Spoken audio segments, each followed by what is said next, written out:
Pak, diam dulu, Pak. Assalamualaikum warahmatullahi Diam. wabarakatuh. Terima kasih. Kenalkan, kami dari kelompok mata kuliah Sosiologi Masyarakat Pesisir. Nah, adapun tujuan kami di sini ialah untuk membuat konten digital yang berjudul Konflik di Masyarakat Pesisir. Nah, sebelum masuk ke pembahasan, saya ingin memperkenalkan terlebih dahulu anggota kelompok kami, yaitu yang pertama ada Fani Wardani, kemudian ada saya sendiri, Diof Hafiz, Siti Aisyah, Muhammad Andrianto, Yarni, dan Zainuddin. Baiklah, langsung masuk ke pembahasan, yaitu konflik-konflik di masyarakat pesisir. Nah, pertama-tama kita harus mengetahui definisi konflik. Nah, konflik itu hubungan antara dua pihak atau lebih yang memiliki atau merasa memiliki sasaran yang tidak sejalan. Nah, pihak yang terlibat di dalamnya bisa perorangan, kelompok, yang pasti memiliki kepentingan dan sasaran yang hendak ditujunya. Jadi konflik itu bisa antar individu, bisa antar kelompok, bisa juga antar kelompok dan individu. Nah, definisi konflik yang lainnya ialah pertentangan antara banyak kepentingan, nilai, tindakan, atau arah, serta sudah menyatu sejak kehidupan itu ada. Nah, sesuatu yang tidak terelakkan, yang dapat bersifat positif maupun negatif. Nah, eh, di dalam buku Gordon tahun 2001 definisi konflik, Gordon mengatakan sebuah konflik muncul ketika upaya seseorang dalam mencapai tujuannya terhalangi oleh upaya orang lain yang juga hendak mencapai tujuannya. Nah, definisi konflik lainnya ialah pertentangan antar individu atau kelompok yang dapat meningkatkan ketegangan sebagai akibat saling menghalangi dalam suatu pencapaian tujuan. Nah, di sini ada 5 sumber konflik. Yang pertama, competing goals atau persaingan tujuan. Nah, yang kedua, ada competition for resources atau persaingan sumber daya. Nah, kalau melihat masyarakat pesisir, mereka berkonflik biasanya perebutan sumber daya. Nah, mengingat laut yang memiliki sifat open access, yang mana semua masyarakat boleh mengakses tanpa terkecuali. Nah, dengan adanya open access inilah masyarakat saling berkonflik. Mereka sama-sama bersaing ingin mendapatkan sumber daya yang ada di dalamnya. Nah, kemudian selanjutnya ada cultural difference atau perbedaan budaya. Yang keempat ada power discrepancies atau pertentangan kekuasaan. Dan yang terakhir ada asimilasi. Nah, tipe-tipe konflik ada 3. Yang pertama, konflik antar personal. Yang kedua, konflik antara personal dengan kelompok. Kemudian yang terakhir ada konflik antar kelompok. Nah, tipe-tipe kelanjutannya ada affective konflik atau konflik afektif, kemudian konflik minat, selanjutnya ada konflik nilai, konflik kognitif, dan konflik tujuan. Nah, selanjutnya akan disampaikan oleh rekan saya. Baik, di sini saya akan melanjutkan penjelasannya, yaitu ada efektif konflik atau konflik efektif. Nah, di sini saya akan membaca Indonesianya aja. Konflik efektif timbul ketika dua individu menjadi sadar bahwa perasaan dan emosi mereka saling bertentangan.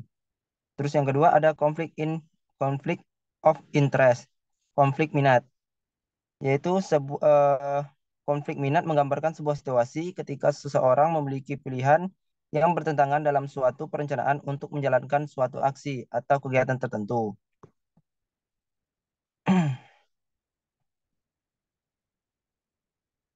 Berikutnya ada value konflik atau konflik nilai. Konflik nilai sebuah tipe yang lebih serius muncul ketika seseorang memiliki ideologi yang berbeda atas suatu bahasan tertentu.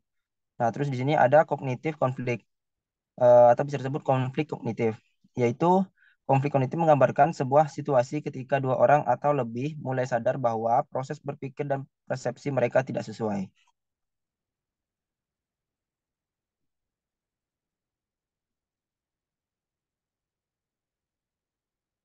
Goal konflik atau konflik tujuan, yaitu konflik tujuan muncul ketika orang merasa tidak setuju terhadap hasil yang akan dia dapatkan. Oke, thank you, Diof.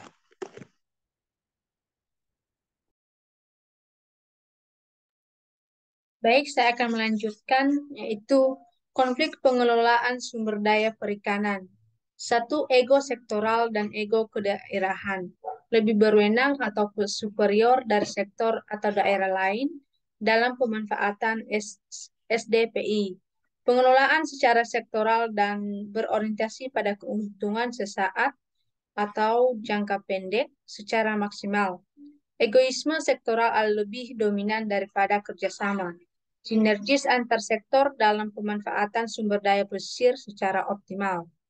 Dua, kurangnya pemahaman dan apresiasi dari sebagian perencanaan, pengambilan keputusan, serta pelaku kegiatan pembangunan di kawasan pesisir akan pentingnya nilai strategis sumber daya pesisir, baik yang sifatnya mudah atau sulit diperbaharui, serta perlunya dijaga kebersihan atau keindahan lingkungan pesisir bagi kelangsungan pembangunan. Tiga, lemahnya koordinasi dan kerjasama antara para pihak yang berkepentingan dalam menyusun rencana pengelolaan dan pemanfaatan kawasan pesisir di tingkat daerah, provinsi, kabupaten, dan kota. Empat, belum dipakainya pertimbangan daya dukung lingkungan dan daya lenting sumber daya pesisir sebagai rambu-rambu pembatas tingkat eksploitasi sumber daya alam di kawasan pesisir. Lima, belum ada batas pengelolaan yang tegas dan jelas mengenai kawasan pesisir dan laut yang menjadi kewenangan setiap provinsi, kabupaten, dan kota, termasuk kerjasama secara sinergis antar daerah yang berbatasan. Enam, lemahnya koordinasi serta kemampuan peratur dan kelembagaan dalam pengelolaan dan pemanfaatan sumber daya pesisir dan lautan.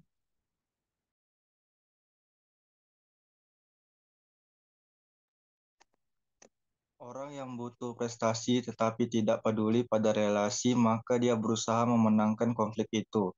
Orang yang tidak peduli pada keduanya, atau relasi atau prestasi, biasanya dia akan menghindari konflik. Orang yang sangat peduli pada relasi dan butuh prestasi berusaha menyelesaikan konflik tanpa konfrontasi. Jika merasa tidak begitu membutuhkan prestasi, maka dia akan mengalah karena tidak mau ribut-ribut.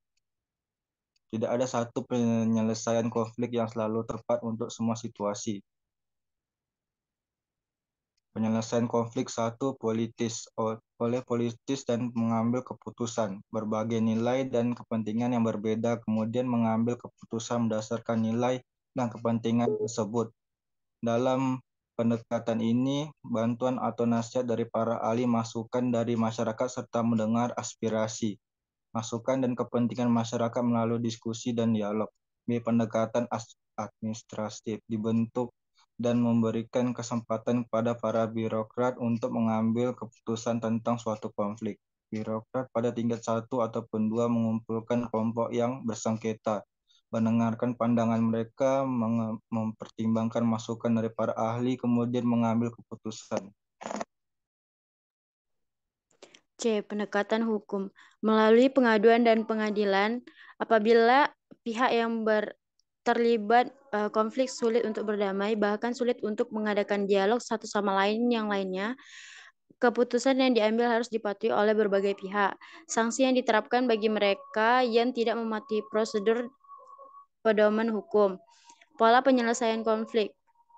Yang pertama, metode penggunaan paksaan, kekuatan dan kewenangan agar konflik dapat direndam dan dipadamkan. Yang kedua, metode penghalusan atau smoothing. Pihak-pihak yang berkonflik saling memahami konflik dengan bahasa kasih sayang. Yang ketiga, dengan cara demokratis, memberikan peluang kepada masing-masing pihak untuk mengemukakan pendapat dan memberikan keyakinan akan kebenaran pendapatnya sehingga dapat diterima oleh kedua belah pihak.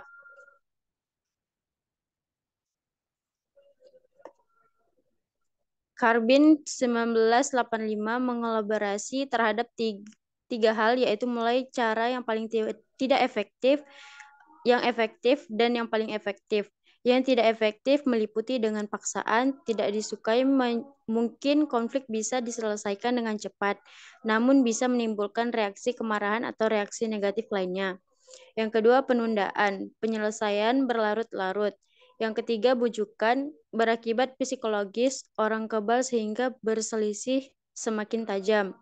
Yang keempat, koalisi. Bentuk persekutuan untuk mengendalikan konflik bisa memaksa orang untuk memihak yang bisa menambah kadar konflik sebagai perang.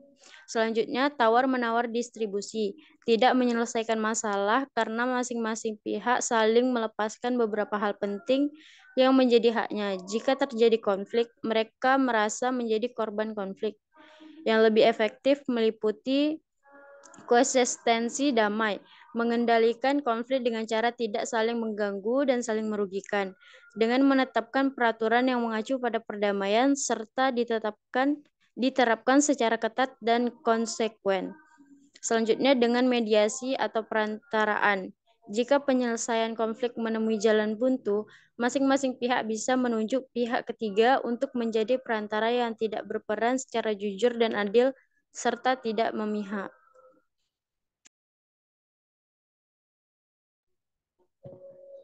Paling efektif antara lain tujuan sekutu besar dengan melibatkan pihak-pihak yang berkonflik ke arah tujuan yang lebih besar dan kompleks. Misalnya dengan cara membangun sebuah kesadaran nasional yang lebih mantap. Tawar-menawar integratif, yaitu dengan mengiring pihak-pihak yang berkonflik untuk lebih berkonsentrasi pada kepentingan yang luas dan tidak hanya berkisar pada kepentingan sempit, misalnya kepentingan individu, kelompok, golongan, atau suku bangsa tertentu. Nasikun 1993 mengungkapkan dalam mengidentifikasi pengendalian konflik melalui 3 cara, yaitu dengan yang pertama konsiliasi, yang kedua mediasi, dan yang terakhir perwasitan. Konflik antar nelayan. Pertama, konflik kelas. Konflik yang terjadi antar kelas sosial nelayan dalam memperebutkan wilayah penangkapan, rasa ketidakadilan antar kapal trawl dan nelayan tradisional. Yang kedua, konflik orientasi.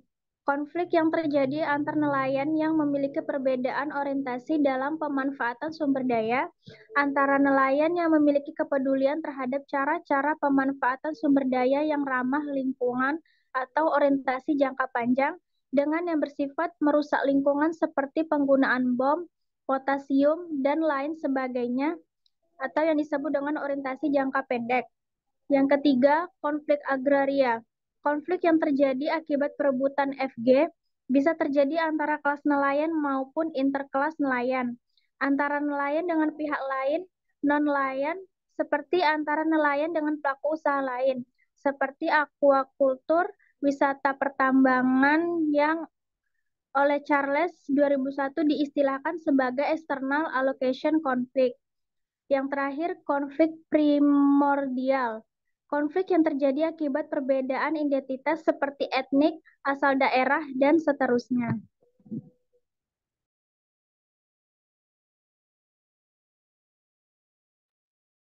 Baiklah, sekian pemaparan materi konflik-konflik pada masyarakat pesisir oleh kelompok kami.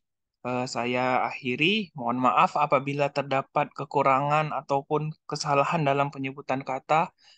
Wabillahi taufiq wal hidayah. Wassalamualaikum warahmatullahi wabarakatuh.